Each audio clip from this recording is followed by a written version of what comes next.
নিতৌ মহানগৰীত অপৰাধমূলক ঘটনা সংঘটিত হৈ থকা সত্ত্বেও বিভিন্ন স্থানত নাই উপযুক্ত পোহৰৰ ব্যৱস্থা। ষ্ট্ৰীট লাইট নথকাৰ বাবে অন্ধকাৰ হৈ থাকে বহুকেইটা গুৰুত্বপূৰ্ণ স্থান। হাতীগাঁও চাৰিআলিকে ধৰি বহু পথত দীৰ্ঘদিন ধৰি বিকল হৈ আছে ষ্ট্ৰীট লাইটসমূহ। সমান্তৰালভাৱে এলেকাসমূহত বিকল হৈ আছে চিচিটিভিও। মহানগৰীৰ ৰাজপথত অন্ধকাৰচ্ছন্ন এলেকাত দেখা নগ'ল আৰক্ষীৰ উপস্থিতিও। এয়া গুৱাহাটী মহানগৰীৰ ফুফুলা স্বৰূপ আমি দেখুৱাই আছোঁ। আৰু এই সন্দৰ্ভত আমাৰ নিশাৰ এক প্ৰতিবেদন আগবঢ়াব আমাৰ সাংবাদিক শচীন শ্যামন্ত বৰাই।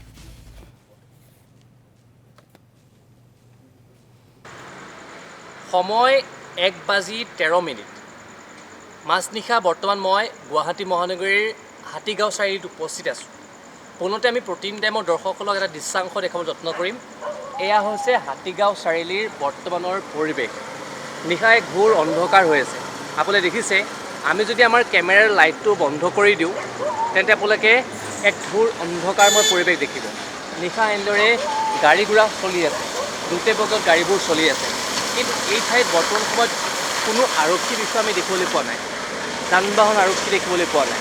আপুনি দেখিছে, এই ঠাইত যদি দুৰ্ঘটনা হয় কোনে সেই দুৰ্ঘটনাটো আহি পেলাই চাব। তাৰোপৰি দুৰ্ঘটনা সংঘটিত হৈ যোৱাৰ পিছত যদি আমি চাওঁ, CCTV বুলি কোৱা কোনো যন্ত্ৰ আমি ইয়াত দেখিবলৈ পোৱা নাই।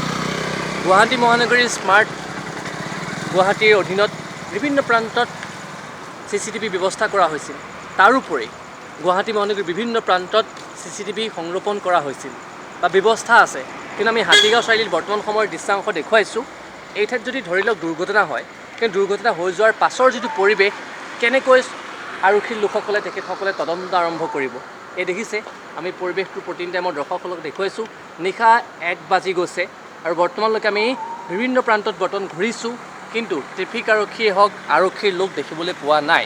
আপুনি দেখিছে, এনেদৰে বৰ্তমান সময়ত এয়া হাতীগাঁও চাৰিআলিৰ দ্ৰুত বেগত এনেদৰে গাড়ীসমূহ চলি আছে। এই ঠাইত যদি এই চাৰিআলিত কেনেবাকৈ দুৰ্ঘটনা হয় তেন্তে আপোনালোকে ভাবি চাওক এবাৰ, কাৰণ ফুলকমলীয়া এজন যুৱকে মৃত্যুমুখত পৰিবলগীয়া হ'ল, সেই দুৰ্ঘটনা সংঘটিত হ'ল। আৰু যিটো আমি CCTV দেখিছোঁ, আৰু সেই CCTVটো এনেদৰে ৰাস্তাত লগোৱা CCTV নহয় বা চৰকাৰ প্ৰশাসন লগোৱা CCTV নহয়।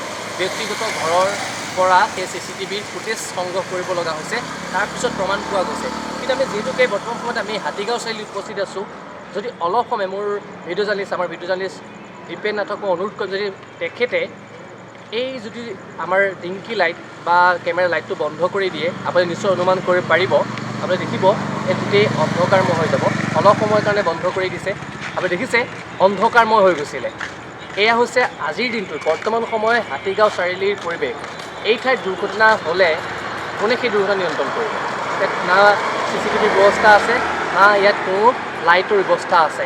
এনেদৰে এই যিটো গুৱাহাটী মহানগৰীৰ স্মাৰ্ট গুৱাহাটীৰ আমি কথা কওঁ, স্মাৰ্ট চিটিৰ কথা কওঁ, কিন্তু স্মাৰ্ট চিটিৰ এয়া হৈছে বাস্তৱ ছবি, সুফলা ছবি। আমি আজি প্ৰতিদিন টাইমৰ দৰ্শকসকলক দেখুৱাইছোঁ। যিটো সময়ত আপোনালোকে দেখিছে, ইয়াৰ কাষত থকা বাইলেনটো অন্ধকাৰ হৈ আছে, মূল চাৰিআলিটো অন্ধকাৰ হৈ আছে।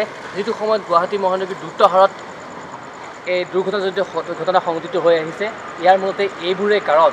চোৰ ডকাইত, আমি চিলন চোৰ, এনেকুৱা ধৰণৰ কথাবোৰ নকওঁৱে, তাৰোপৰি যদি দুৰ্ঘটনা সংঘটিত হৈ আহিছে। নিশা ভাগৰ এক প্ৰতিবেদন আগবঢ়ালে আমাক আমাৰ সাংবাদিক শচীন শ্যামন্ত বৰাই।